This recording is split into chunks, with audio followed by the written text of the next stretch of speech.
Athens, Greece, a city named after the Greek goddess of wisdom and war. This place attracts millions of tourists every single year. It's also home to some legendary people throughout history, like this guy, and this guy. This historic settlement has been inhabited for at least 5,000 years, and is still home to nearly 4 million people. It is a city unlike any other in the world, and we spent an entire day exploring the ancient relics of Athens that connect thousands of years of human history to the modern world. But before we dive in, let's start from the beginning. Huh? What? Why do I have to go to Greek school? Okay, now name 3 things the Greeks did first. The foundations of what we know as modern Western society were created and implemented by the Greeks over 3,500 years ago. Everything from art, architecture, government, sports, science, and philosophy have their roots in ancient Greece. It was a thriving empire made up of separate but coexisting city-states. Well, coexisting for the most part. This is Sparta! They engaged in trade, education, democracy, and many other societal practices that still define the modern world. Eventually, Greece fell to the new wave of empires. The Romans, the Byzantines, and the Ottomans all controlled parts of ancient Greece at different times over the next millennium. That is, until 1820, when the Greeks revolted in what became known as the Greek War of Independence. After this monumental shift of power away from the Ottomans, Greece was ruled by a number of monarchies and republics before becoming officially independent in 1974. While a lot has changed since the age of ancient Greece, there are still remnants of this historic society all over the city of Athens. This city is truly an open-air museum and European metropolis all mixed together. There is so much to see, and we wanted to see how much we could pack into one day. An important note if you are coming to Athens to see the ruins, you can actually buy an all-inclusive ticket that gains you access to all 7 of the major archaeological sites in the city center for the price of 30 euros. Apart from saving you money, this can also save you time by avoiding waiting in the ticket lines. The wait times for purchasing tickets at the Acropolis can last over an hour during the busiest times.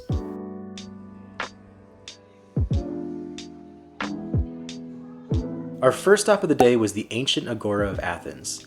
This structure is the best remaining example of what an ancient Greek agora looked like.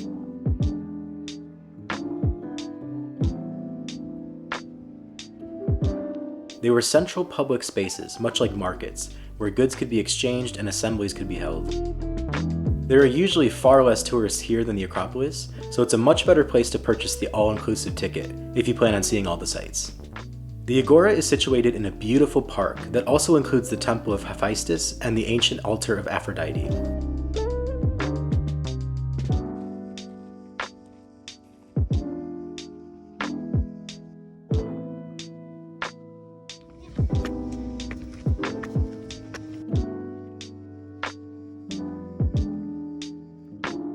The park is well worth a walk around, with amazing views of the temples and the Acropolis in the distance.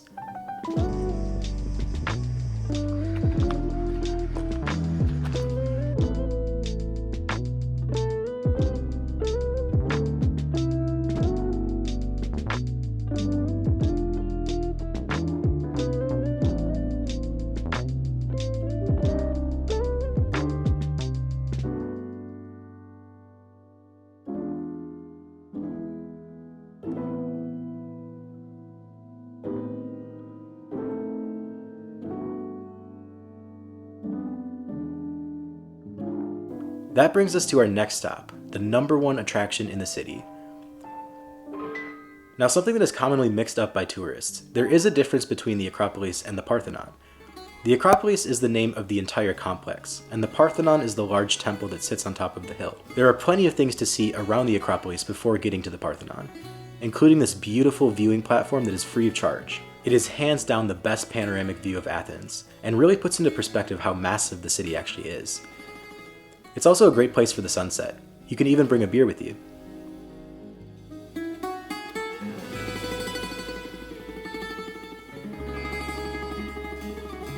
As we looked out over the Greek capital, we also noticed the hordes of tourists making their way towards our next destination, the Parthenon. No matter what time of day you visit, there will be a line to see the Parthenon. However, we were told it is the one thing you cannot miss. Having the ticket already purchased was key.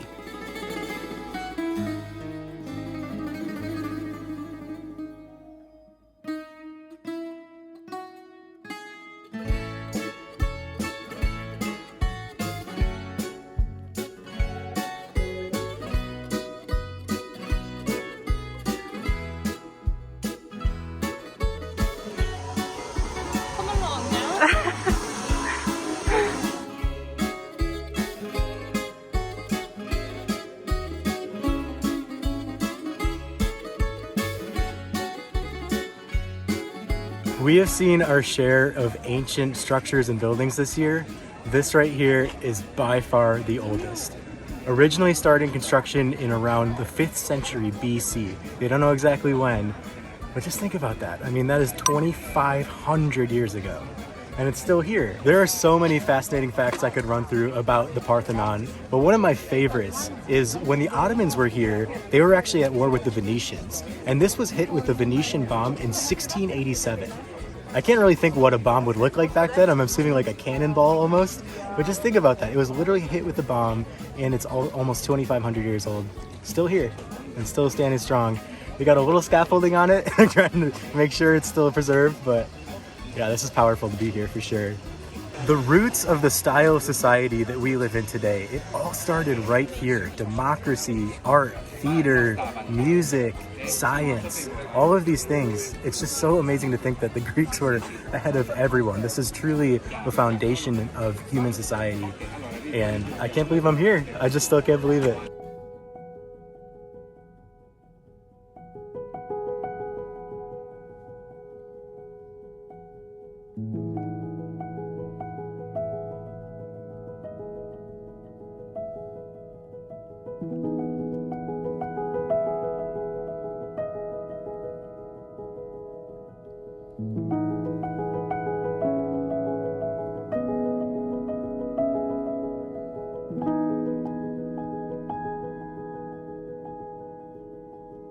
The most amazing thing about the Parthenon to me is how it literally just sits on this hill on the top of the city, and the city is massive too. You can see all the way down to the water on this side, and then it just seems like it sprawls forever this way.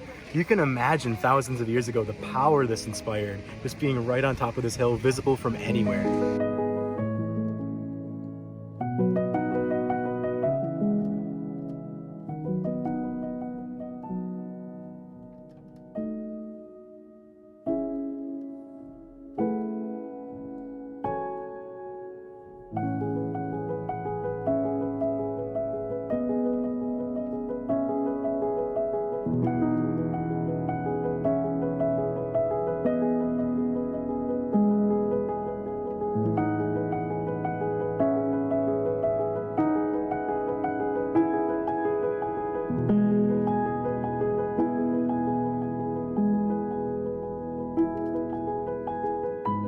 After taking it all in, we came back down to visit the Roman Agora, another site included in the ticket package.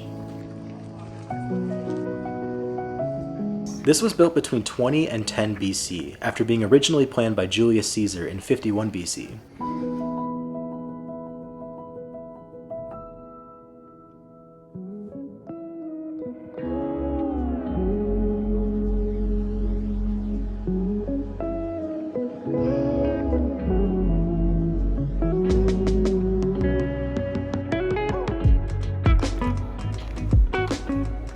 I like how you have the two different kinds of agoras with the Ancient Agora and the Roman Agora. The Ancient Agora is almost completely rebuilt, and you can actually walk around in it and it feels complete, but you know a lot of it's not the original. This is pretty much preserved from the original. You can see there's almost nothing here anymore, but it's cool to see that contrast.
Next up, Hadrian's Library, originally created by the Roman Emperor Hadrian in 132 AD. The library was designed like a typical Roman forum, and it was an actual library containing scrolls of papyrus.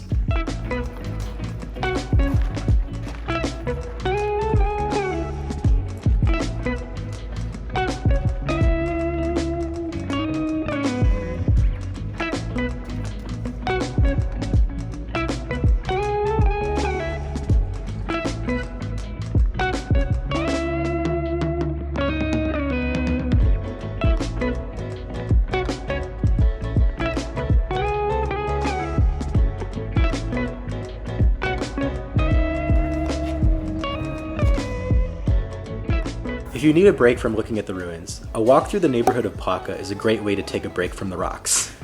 Here you'll find all sorts of street shops, as well as some restaurants and bars.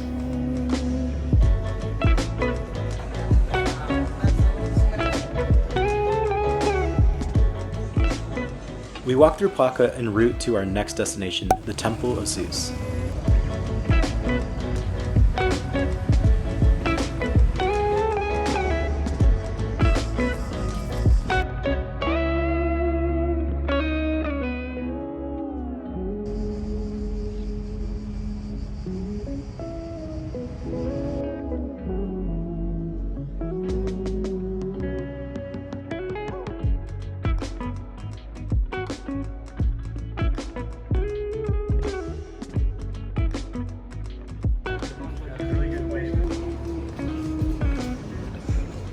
Stop number 6 of the day, Kerameikos Cemetery. This is considered by many to be one of the most important archaeological sites in Athens, even though it's one of the least visited. Apart from the wide array of sculptures and tombs, this site also includes a section of the ancient city wall that defended Athens from invaders. We didn't quite make it to all 7 sites. We were 1 site short. Aristotle's school was the final stop, but it was a little out of the way of our walking route. However, the all-inclusive ticket is valid for 5 days, which is more than enough time to see all 7.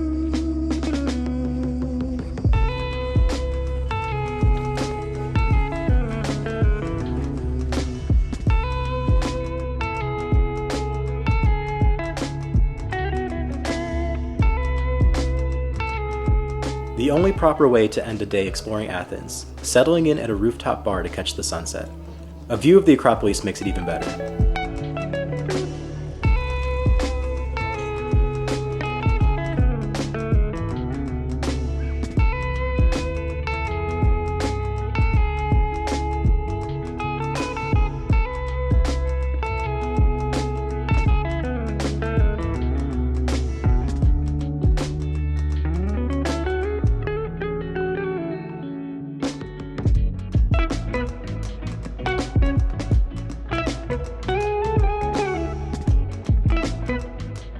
Thank you so much for watching this video. If you plan on visiting Athens, let us know in the comment section. Also, if you've already been, let us know what we missed so we can check it out next time. Be sure to check out our channel for more travel videos around Europe.